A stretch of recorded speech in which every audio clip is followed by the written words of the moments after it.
আসসালামু আলাইকুম রহমতুল্লাহি ওয়া বারাকাতুহু। চোর ধরুন, চোরকে শায়েস্তা করুন। চুরির মাল ফেরত পেতে কী কী আমল করবেন, আজকে সম্পূর্ণ কিছু আপনাদেরকে বলে দেওয়ার চেষ্টা করব ইনশাআল্লাহ।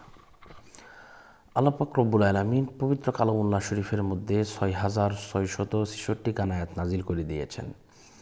এর মধ্যে একখানা আয়াত আছে, এই আয়াতে কারিমাকে অনেকেই জালালি খতম বলে, আবার অনেকেই খতমে ইউনুস বলে। তো এই জালালি খতম বা খতমে ইউনুস যদি কেউ পড়ে, তাহলে তার কী অবস্থা হবে, তার মাল কিভাবে পাবে, ইনশাআল্লাহ সব কিছুর ব্যাপারে আপনাদেরকে বলে দেওয়ার চেষ্টা করব। তো প্রথমত আপনাকে যে কাজটা করতে হবে, আপনি উজু করবেন। উজু করার পরে আপনাকে বিসমিল্লাহ সহ সূরা ফাতিহা একবার, বিসমিল্লাহ সহ সূরা ইখলাস ৩ বার, কয়েকবার দুরূদ শরীফ পড়ার পরে লা ইলাহা ইল্লা আনতা সুবহানাকা ইন্নী কুনতু মিনাজ জালিমিন, এটা আপনার ১০০ বার যখন হবে, প্রতি ১০০ বার পর পর আপনাকে পড়তে হবে ফাস্তাজবনা লাহু ওয়া নাজ্জাইনাহু মিনাল গাম্মি ওয়া কাযালিকা নুনজিল মুমিনিন। আমি নিয়মটা আপনাদেরকে বলে দিচ্ছি। নিয়মটা হচ্ছে, আপনি পড়তে থাকলেন এভাবে, লা ইলাহা ইল্লা আনতা সুবহানাকা ইন্নী কুনতু মিনাজ জালিমিন। আপনি এভাবে পড়লেন।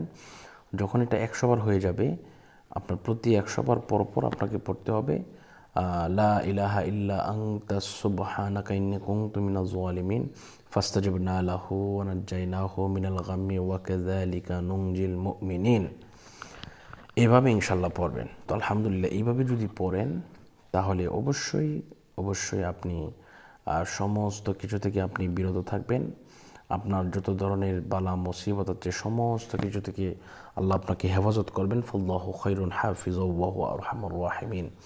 এই জন্য আপনি করবেনটা কি, আপনি যদি একা না পড়তে পারেন, আপনার ফ্যামিলির লোকদেরকে নিয়ে পড়বেন। এখন বলতেছেন যে হুজুর, ফ্যামিলিতে তো লোক নাই, নামাজি লোক নাই, তাহলে কীভাবে পড়বো? হ্যাঁ, ইনশাল্লাহ আপনারা যদি আমার সাথে যোগাযোগ করেন, আমরা ইনশাল্লাহ আমাদের মাদ্রাসার ছাত্রদেরকে দিয়ে এই জালালি খতমটা ইনশাল্লাহ পড়ে দিতে সক্ষম হব।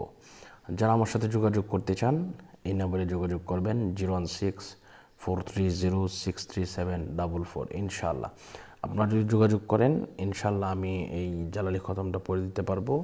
আপনারা 3 দিন থেকে সর্বোচ্চ 1 সপ্তাহের ভিতরে সময় লাগবে। যে চুরি করিয়েছে সে মাল দিতে বাধ্য হবে, যদি না দেয় তাহলে তার গলা দিয়ে নাক দিয়ে রক্ত বের হবে ইনশাল্লাহ। এজন্য আপনাদের কাছে রিকোয়েস্ট করি, আপনারা এটা যদি পারেন নিজেরা আমল করবেন। নিজেরা আমল করলে সবচেয়ে ভালো। আর যদি আমাদেরকে বলেন, ইনশাল্লাহ করে দেবো, এটাও ভালো। তাই জন্য আল্লাহ পাক যেন আমাদের সকলের মনের আশা কবুল করেন, সেই কামনা করে আজকের মতো এই পর্যন্তই বিদায় নিচ্ছি। আসসালামু আলাইকুম ওয়া রাহমাতুল্লাহি ওয়া বারাকাতুহু।